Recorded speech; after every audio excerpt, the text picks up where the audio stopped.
कई बार हम लोग का पहले ही बार में खारिज हो जाता था। लेकिन अब कोर्ट ने ये कहा कि हम आपकी बात सुनेंगे। तो ये हमारी पहली जीत है। पिटीशंस के आउटकम के बाद ही डिसाइड होगा, चाहे हम कुछ भी कर लें।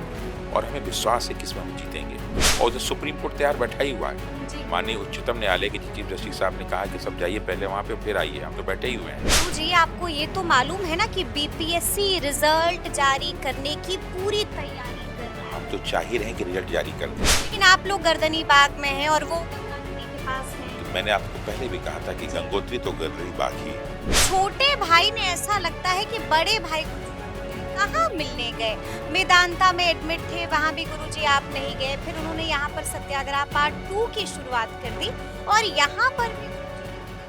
नमस्कार, हमारा नाम है समरीन और आपने देखना शुरू कर दिया है लाइव सिटीज। देखिए, बीते दिन आपने देखा था कि बीपीएससी अभ्यर्थियों को बड़ा झटका लग गया था। आपने देखा कि पटना हाई कोर्ट ने बीपीएससी 17वीं के पीटी रिजल्ट पर रोक लगाने से इनकार कर दिया था। तो अब ऐसे में बड़ा सवाल यही उठता है कि अब आगे क्या कुछ होगा। तो आज इस मुद्दे पर सीधी बातचीत करने के लिए हमारे साथ इस वक्त मौजूद हैं रमांशु सर। सबसे पहले बहुत बहुत शुक्रिया बातचीत के लिए। बहुत बहुत धन्यवाद शबरीन जी। जी गुरुजी, सबसे पहले तो हम आपसे जानना चाहेंगे कि हाई कोर्ट में बीते दिन क्या कुछ हुआ, वो आपसे छुपा हुआ नहीं है।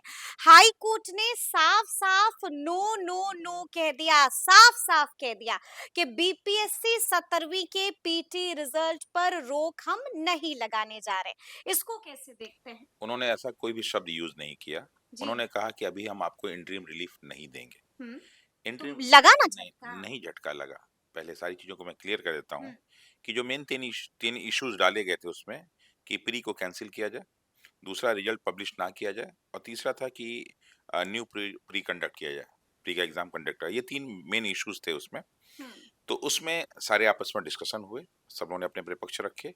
और फिर इसके संदर्भ में जो है माननीय उच्च न्यायालय ने कहा कि विपक्ष को, मतलब हम लोग की तरफ से 14 कैंडिडेट्स थे और उनकी तरफ से जो है 5 लोग थे जो पार्टी थी। हम्म तो हम लोग के एपिलेंट थे, वो रिस्पोंडेंट थे।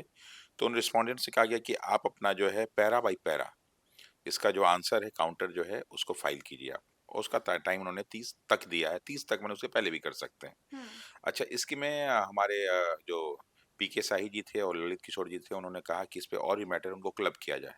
तो उस पे कोर्ट ने कुछ नहीं कहा, जो होगा अभी देखा जाए, क्योंकि अभी और भी इस पे सारे केस आ रहे हैं हम्म और हम चाहते हैं कि और भी जो लोग केस में सामने आए, ताकि और नए नए इश्यूज जुड़ेंगे, और जब इश्यूज जुड़ेंगे तो इस पर डिस्कशन होगा। बिल्कुल। अच्छा, चलिए, ये तो हो गया ये बात। दूसरी चीज क्या है कि पहली बार अभी तक क्या होता था कि नॉर्मली जो है कई बार माननीय उच्च न्यायालय ने ये कह दिया कि साहब ये जो है कॉन्स्टिट्यूशनल बॉडीज है, एग्जीक्यूटिव का मसला है, वो सॉल्व करेगी। और हम्म कई बार हम लोग का पहले ही बार में खारिज हो जाता था। लेकिन अब कोर्ट ने ये कहा कि हम आपकी बात सुनेंगे। तो ये हमारी पहली जीत है। हम्म दूसरा, उन्होंने जो है उनसे आंसर मांगा है। अभी बिल्कुल। क्या होता था कि आंसर भी नहीं मांगा जाता एफिडेविट जमा करना है 30 तारीख 30 तक तारीख तक। बीपीएससी को। तो वो हाँ। हमारी दूसरी जीत है। हम्म और तीसरा जो सबसे इंपॉर्टेंट फैक्ट उन्होंने ये कहा है कि जो प्री का रिजल्ट है, तो any result of pre will be subject matter of the final outcome of this petition. अच्छा जी। तो ये एक बहुत बड़ी जीत है हमारे साथ कि हम्म जो ये भी एग्जाम का जो भी रिजल्ट होगा, इस इस पिटीशंस के आउटकम के बाद ही डिसाइड होगा, चाहे हम कुछ भी कर लें। और हमें विश्वास है कि इसमें हम जीतेंगे। अभी तो ये पहला स्टेज है ना। अभी तक क्या होता है कि पहली बार में हम लोग कई बार खारिज हो गए। ऐसे ऐसे केस हाई कोर्ट से जो है लोग हारे हैं शुरुआती दौर में। हम्म जिसमें एक प्रश्न वो आया था, जो है कुंवर सिंह का प्रश्न आया था कि कहाँ से थे, और उसको लोग डिफेंड नहीं कर पाए। हम्म लेकिन इस बार तो खुला हम लोग चैलेंज देते हैं कि इस बार लड़ेंगे और बहुत अच्छे ढंग से लड़ेंगे और हम्म जीतेंगे। और जो सुप्रीम कोर्ट तैयार बैठा ही हुआ है। जी। माननीय उच्चतम न्यायालय के चीफ जस्टिस साहब ने कहा कि सब जाइए पहले वहां पे, फिर आइए। हम तो बैठे ही हुए हैं। हम्म तो अगर ये कोई सोच ले कि यह अंतिम फैसला है, ऐसा नहीं होगा। हम्म और माननीय उच्च न्यायालय जरूर, हम लोग को विश्वास है कि न्याय का मंदिर है, हमें वहां पे हम लोग की बातों को सुनेंगे और छात्रों के हित में और बिहार के हित में जो है फैसला देंगे। फैसला देंगे ये हाँ, आपको लग रहा है? बिल्कुल 100%। और जी। रही बात की नो नो नो, ऐसा उन्होंने नहीं कहा। हाँ एक शब्द होता है, देखिए, कोर्ट की अपनी भाषा होती है, हाँ एक मर्यादा होती है। जी। तो माननीय उच्च न्यायालय ने कहा इंटरिम रिलीफ, कि हम्म आप जो जो है तुरंत हम दे दें। जैसे मानिए हम्म कि मैं आपसे आगे, मैम जो है 100 रुपया दे दीजिए हमें, तो हम नहीं देंगे। हम्म कब देंगे? जब तुम दिखाओगे कि तुम क्या लेके आए हो। लेकिन गुरुजी, आपको ये तो मालूम है ना कि बीपीएससी रिजल्ट जारी करने की पूरी तैयारी कर रहा है। हम तो चाह ही रहे हैं कि रिजल्ट जारी कर दे। आप चाह रहे हैं कि रिजल्ट बिल्कुल, जारी जब हो? रिजल्ट जारी करेगा तो वो जो नाम हम लोग खोजना चाह रहे हैं, हम लोग को मिलना शुरू हो जाएगा। कौन सा नाम खोजना चाह रहे हैं? बहुत सारे नाम जो उजागर धीरे-धीरे हो रहे हैं। हाँ, हाँ। आखिर क्या मसला है? पेपर आउट होने की बात हो रही है, लीक होने की बात हो रही है। हुँ, तो बहुत सारे छात्रों ने, बहुत सारे मीडिया कर्मियों ने भी जो आरोप लगा रहे हैं कि इसमें बहुत सारे बड़े-बड़े लोगों के हुँ, बच्चे भी एग्जाम में बैठे हुए हैं। अच्छे-अच्छे नेताओं के, अच्छे-अच्छे अधिकारियों को, क्योंकि हुँ। सीट बिकने की बात हो रही है ना। सबूत के आधार पर बात कर रहे हैं ना देखिए गुरुजी मैम, आप? जब फिर देखिए, कहीं ना ऐसा हो कि फिर गुरुजी फँस जाएँ। देखिए मैं तो फँसने के लिए बैठा ही हूँ। हाँ। लॉयर कभी फँसने से नहीं डरता। हम तो चाहते हैं कि अभी तो जो है 2 ही नोटिस आई है। अभी जो 2 ही केसों में तो चाहता हूँ कि 101 कर दे, कंप्लीट कर दे हुँ, पूरा। ठीक है? और लड़ूँगा। बाल गंगाधर तिलक भी जाके इंग्लैंड से लड़ के आया करते थे। उससे हमारी प्रतिष्ठा नहीं कमी होनी, क्योंकि हम लोग सच की लड़ाई लड़ रहे हैं। हुँ, मैं कोई चोरी तो किया नहीं हूँ, बिल्कुल। बेईमानी किया नहीं, किसी की हुँ, प्रॉपर्टी तो नहीं हक रहा हूँ, और लड़कों के न्याय के लिए लड़ रहे हैं। और आपको बता दें कि कल ही परसों हमारे पास जो है हाई कोर्ट के जितने भी बार एसोसिएशन के जनरल सेक्रेटरी हैं अलग-अलग, हुँ। सब आए थे मिलने के लिए। सब मिलने आए सब थे? मिलने आए थे, लगभग 10 बड़े-बड़े सीनियर मोस्ट लॉयर थे, और जी, कहा जी। कि सर आपके हर कदम पे हम आपके साथ हैं। हुँ, तो साहब ये लड़ाई यानी कि वकीलों का साथ भी अब पूरा गुरुजी को पूरा मिल गया पूरा है। कोर्ट तो देखिए, कोर्ट हाँ, तो न्याय का मंदिर है, और मुझे मालूम है कि मुझे पूरा सहयोग मिलेगा। और यहाँ पटना हाई कोर्ट से लेके सुप्रीम कोर्ट तक का साथ मिलेगा। हुँ, और देखिए, जीतता तो अंत में वकील ही है, चाहे कुछ भी हो जाए। हुँ, ठीक है? न्यायपालिका में कुछ भी हो, न्यायाधीश महोदय भी हम लोग की बात को सुनते हैं और हुँ, मानते हैं कि हम लोग सही है। ये लड़ाई हमारी जो है ना, लेकिन ये लड़ाई पुलिस और क्या नाम है प्रशासन की नहीं है। ये लड़ाई मैम सत्य और सत्य की है। हुँ, हुँ। और कोई दबे मुंह कुछ भी कर ले, पर उनकी अंतरात्मा जानती है कि इसमें क्या हुआ। इसमें क्या कुछ हुआ है? अच्छा, अगर हम गलत नहीं हैं तो बीते दिन आपको थाना भी बुलाया गया था। अभी मैं कल अब क्या हो गया? देखिए, दरअसल क्या है ना, कि बहुत सारे टीचरों को थाना एक बार बुलाया गया तो पीछे भय हो गया हुँ, कि हमारी रोजी रोटी कैसे चलेगी। तो साहब हमारा छोटा सा परिवार है, लेकिन सपोर्ट बहुत बड़ा है। घर परिवार से इतना सक्षम हूँ कि कुछ नहीं भी करूंगा तो 2 वक्त की रोटी मिल जाएगी और बच्चे हमारे पढ़ जाएंगे। हुँ, और जब इतनी ही आवश्यकता है, 18 तारीख से मैं जो है गर्दनी बाग में लेटा हुआ हूँ ना। बिल्कुल। मेरी आवश्यकता सिर्फ वही है जी। कि एक पतली सी दरी मिल जाए मुझे, हुँ, एक जो है पतला सा कंबल मिल जाए मुझे, तो हम खुले आकाश आसमान में भी रह सकते हैं अगर सत की लड़ाई हो तो। हुँ, 2 वक्त की रोटी मिल जाए, मैं तो एक टाइम नहीं भी खाता था वहाँ, बहुत दिन तो एक टाइम नहीं भी खाया हूँ। इतनी आवश्यकता तो जो है कहीं भी मिल जाएगी। और एक बार मैं गया था कोलकाता के म्यूज़ियम में, हुँ, तो वहाँ एक बहुत अच्छी लाइन लिखी थी कि 84 लाख योनियों में सिर्फ़ एक इंसान ही ऐसा है जिसको अपनी ज़रूरत के लिए पैसे की ज़रूरत पड़ती है। बाकी को सब भगवान व्यवस्था कर देते हैं। बिल्कुल, तो बिल्कुल, हम जी। भी अपने आप को प्रकृति का पार्ट, वहाँ हुँ, बैठे रहते हैं, बहुत सारे जानवर, जीव-जंतु पैदा हुए तो कभी नहीं सोचते हुँ, कि साहब मुझे जो है एसी चाहिए और मुझे हीटर चाहिए। जब वो खुले आकाश के नीचे रहते हैं, हम भी, और 30 दिन से रह रहे हैं। हुँ, हुँ, आप जब हुँ। भी आप में आती होंगी तो आप वहीं बिल्कुल, पाती होंगी। बिल्कुल, अभी तो मैं बिल्कुल। नहाने-धोने के लिए घर आ गया हूँ, क्योंकि हाँ, वहाँ बिल्कुल, मेरा नेक्स्ट जो सवाल था आपसे, जो नेक्स्ट क्वेश्चन था मेरा, वो यही था कि आज गुरुजी को हम लोग गर्दनी बाग में नहीं देख रहे, यहाँ पर क्यों आ गए हैं गुरुजी, और साथ में कौन है आपके? देखिए, दरअसल क्या था कि मैं सुबह नहाने-धोने की वहाँ कोई व्यवस्था नहीं हुँ, है। वहाँ के जाके आप लैट्रिन बाथरूम को देखेंगे नगर निगम को, तो आपको तरस आएगी हुँ, कि अगर किसी नेता का होता है तो सब जो है सारी व्यवस्था वो कर लेते हैं। बिल्कुल। और जब छात्रों की बात आ रही है तो हमारे पास, और अच्छा देखिए, उन बड़े-बड़े पत्रकारों को जो बहुत ज्ञानी बना करते हुँ, हैं, हुँ, वो कभी आके जो है गर्दनी बाग नहीं देखिए बेटा तुम लोग लैट्रिन बाथरूम कहाँ जाते हो? हुँ, कोई नेता जो है, जब कोई बड़ा व्यक्ति बैठता है कहीं पे, जी, तो उसके वैनिटी वैन को दिखाने लगते हैं। हाँ, और जब बात आती है कि छात्रों का मुद्दा था बीपीएससी और बिल्कुल, उन्होंने घुमाया। जी। ये कहीं न कहीं लोग सत्ता के जो है पीछे पीछे के काम अच्छा, करते अभी कहाँ पर आप बैठे हुए हैं और हैं। किसके साथ अच्छा, बैठे दरअसल हुए हैं? क्या है कि मैं बताया हूँ कि मैं जी, जो है लॉ का बहुत अच्छा स्टूडेंट रहा बिल्कुल, हूँ, और बिल्कुल। मेरे बहुत सारे दोस्त लॉयर हैं। हुँ, तो मेरा छोटा भाई श्वेत, ठीक है, हुँ, जो पूरा यहाँ पे एक लॉ फर्म है, उसको हेड करता है। हुँ, हुँ, और बहुत सारे हमारे इश्यूज़ पे श्वेत ही जो है सारा काम देखते हैं। हुँ, तो अब क्या करने की तैयारी है गुरुजी? अभी हमारे पास एक मुद्दा क्या है कि देखिए छात्रों की बात है, हाँ, और पुलिस ने हमें 6 दिसंबर को मारा है। हाँ, पुलिस ने हमारे बच्चों को 13 दिसंबर को मारा है। अरे सॉरी, मतलब 25 25 को, दिसंबर को मारा है। 25 को, और हाँ, पुलिस ने हमारे 29 बच्चों को तारीख 29 को, को मारा है। बिल्कुल। इन 3 दिन मतलब दिनों में लगभग सैकड़ों बच्चे लाठी खाए हैं। हुँ, तो अभी जहाँ मुझे जानकारी मिली, सुप्रीम कोर्ट का एक जजमेंट है जिसको हमारे श्वेत जी बताएँगे। हुँ, उनमें 2-2 लाख कंपेंसेशन उनको मिलने की बात कही गई। अच्छा, तो मैं सारे बच्चों को कंपनसेशन दिलाऊँगा। 2-2 लाख का 2-2 लाख मुआवज़ा दिलवाइएगा बिल्कुल बच्चों दिलाऊँगा, को। उसके लिए मैं आपको ये मुमकिन लग रहा है? मैं कह रहा हूँ कि मैं जब यहाँ तो कितनी लाठियाँ चलती हैं, कितनों के सर, हाथ, पैर सब फूटते हैं। कहाँ मिलता है कोई ब मुआवज़ा? गुरुजी कैसी-कैसी बात कर रहे बिल्कुल, हैं? बिल्कुल। यही सब चीज़ तो मैं बदल के दिखाना चाहता हूँ। बदल यही के दिखाना यही चाहते हैं। आपने क्या बोल रहे हैं गुरुजी? गुरुजी सही बोल रहे हैं। हुँ, इस जजमेंट का नाम है Anita Thakur versus state of Jammu and Kashmir, हुँ, जिसमें कि उस तरफ से पत्थर चले, पत्थर को पुलिस ने रोका। हुँ, उसके बाद पुलिस ने अतिरिक्त बल का उपयोग किया, जिसके बाद कुछ लोगों को क्षति पहुंची, सर पे चोट लगा, हाथ पे चोट लगा। तब सुप्रीम कोर्ट ने 2-2 लाख कंपनसेशन उन लोगों को दिलवाया। मिला था मिला था कंपनसेशन। कंपनसेशन। और यहाँ पे तो बच्चे साइलेंटली जा रहे थे, जी। तब उनका हाथ पैर तो पीटा गया, पेट से खून निकल रहा है एक लड़की के, एक को तो मर गया बेचारा। तो यहाँ तो 10 लाख 15 लाख कंपनसेशन मिलेगा बच्चों को। अभी तक सोनू के परिवार को मुआवजा मिला नहीं है और अब आप ये कह रहे हैं कि जिन जिन पर लाठियां चली हैं उनको 2 लाख रुपए हम दिलवा कर रहे हैं। हम दिलवा के रहेंगे, जजमेंट है, डॉक्ट्रिन ऑफ स्टेट डिसाइसिस, हमारा संविधान कहता है कि जो सुप्रीम कोर्ट का ऑर्डर है वो हाई कोर्ट फॉलो करता है।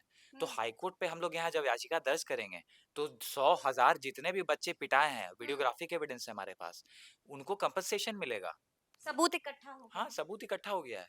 सबूत इकट्ठा हो गया है मैं गुरुजी। सबूत तो आपके पास भी, आप भी उस दिन लाइव कर रही जी थी। जी जी। आपके जो है चैनल ने जो है 6 को भी लाइव किया था, बिल्कुल। 25 को भी किया था, 25 29, को तो सबूत की तो बिल्कुल। कोई कमी है ही नहीं। सारे सबूत हम लोग के पास हैं। और हम तो ऐसी ऐसी जगह मार खाए जहाँ सारे चारों सीसीटीवी कैमरे ही लगे जी हुए हैं जी जी। और सैकड़ों कैमरे चल रहे थे।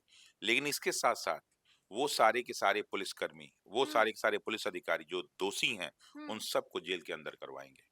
पुलिस पहली अधिकारी को भी जेल बिल्कुल कीजिएगा, कैसी कैसी बात आप कर ये रहे हैं। भारत के इतिहास में होगा जी। कि वो सारे पुलिसकर्मी और पुलिस अधिकारी जो बिना बैच के कई लोग काम कर रहे थे, उनका बैच नहीं था। इवन कि मैं बताऊं आपको कि जब हम लोग पास लाठी चार्ज हुआ यहाँ पे, क्या नाम है, जेपी गोलंबर के पास, तो लाठी चार्ज करने का भी नियम है कि आप पूरा हेलमेट लगाएंगे, आप पूरा जो है जी। पहनेंगे, ताकि सामने वाला कोई अटैक करे तो आप बच सके। और इन्होंने जानबूझ के बहुत सारी चीजें नहीं की थी ताकि लड़के कुछ हमला करें और इन पे हम मुकदमा ठोके। लेकिन हमारे जो बच्चे थे उन्होंने मार खाना पसंद किया। लेकिन हमारे गांधी जी द्वारा बताए गए, हमारे संविधान द्वारा हाथ बताए नहीं गए, छोड़ा। हाथ क्या, एक शब्द भी नहीं बोला, एक शब्द नहीं बोला। बिल्कुल बिल्कुल। जबकि बिहार के बच्चे ऐसे नहीं हैं। बिहार के बच्चे ऐसे हैं कि किनारे मिल जाते हैं तो दरोगा और पुलिस कितने रोज पीटते हैं, रोज पीटते हैं। लेकिन हमारे बच्चों ने नहीं। यही बीपीएससी के बच्चों की जो है सबसे बड़ी ईमानदारी थी और यही त्याग था। तो ये सारे के सारे पुलिस अधिकारी और इस यानी कि पुलिस वालों को भी आप जेल बिल्कुल पहुंचाइएगा। पहली बार भारत के इतिहास में होगा कि देखिए इतने, अभी जो है यूपी में देखा था हमने कि बहुत सारे अधिकारी आके सार्वजनिक रूप से विधानसभा में माफी मांगे हैं। तो पहली बार बहुत सारे पुलिस वाले एकजुट, लड़की को लाठी जो है डंडा तोड़ के उसने मारा है, जो है 25 दिसंबर को, उसको छोड़ूंगा मैं। जो हमारे बच्चों का हाथ पैर तोड़े हैं, कुछ नहीं भूले। कुछ नहीं भूले। एक एक चीज हम लोग रात में सोते हैं, मैं रात में सो कहाँ पाता हूँ वहां पे। एक एक चीज हम लोग की जो आंखों में घूमती रहती है कि बच्चों के साथ कितनी निर्दयता पूर्वक किया गया। ये सारे के सारे लोग पुलिस वाले नहीं थे, ये सारे के सारे लोग कहीं ना स्टेट स्पॉन्सर्ड गूंड थे जिन्होंने बच्चों के साथ ये किया है।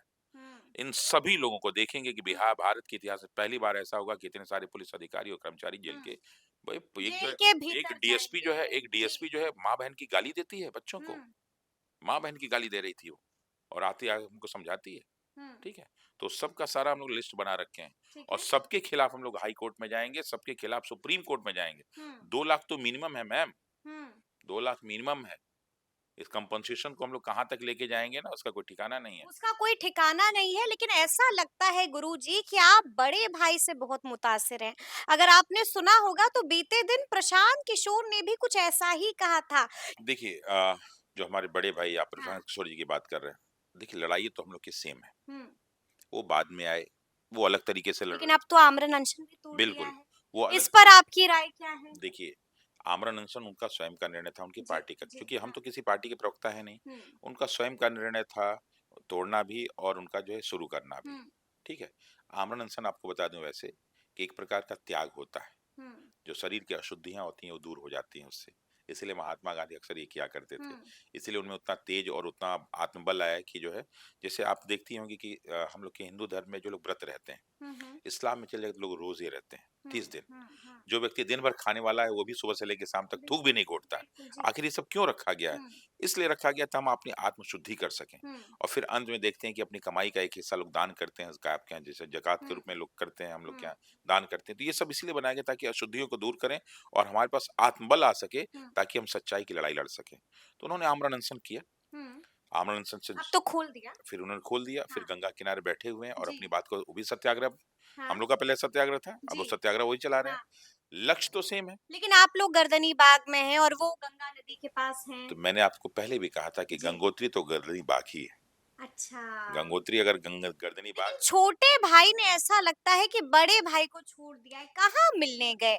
मेदांता में एडमिट थे, वहां भी गुरुजी आप नहीं गए, फिर उन्होंने यहाँ पर सत्याग्रह पार्ट 2 की शुरुआत कर दी और यहाँ पर भी गुरुजी नहीं गए। नाराज हैं क्या? नहीं, नाराज नहीं है। देखिए, दरअसल हमारी दिल जिम्मेदारी, दुखा हुआ है क्या? अब आपको बता रहा हूँ कि यही गलती हुई थी लक्ष्मण से जो है रामचरितमानस में, अच्छा। कि जब हम्म। राम ने कहा कि तुम सीता माता को छोड़ के मत जाना, हम्म। लेकिन फिर भी जो है सीता माता को उन्होंने क्या किया कि एक लक्ष्मण रेखा लक्ष्मण खींचे रेखा। और चले गए, हम्म। और परिणाम स्वरूप सीता का हरण हो गया। तो हमारी जिम्मेदारी जो है वो हम्म। गर्दनी बाग की है, और अच्छा। उसको मैं छोड़ूंगा नहीं, चाहे किसी भी हाल में। हाँ हाँ। और वो जो अब उनकी जिम्मेदारी जो है गंगा के किनारे वाली, तो उसको संभालें। हम्म। हर व्यक्ति अलग अलग कार्य कर रहा है, ठीक सबका है। उद्देश्य पप्पू यादव जी है, वो भी काम कर रहे हैं, वो हम्म। अलग स्तर पे काम कर रहे हैं, लेकिन लेकिन काम। हीरो कौन है देखिए, गुरुजी जब कोई इस युद्ध, पूरे सत्याग्रह जब का? कोई ये कोई फिल्म तो है नहीं हाँ। कि जिसका जो है पूरा स्क्रिप्ट लिखा गया हो।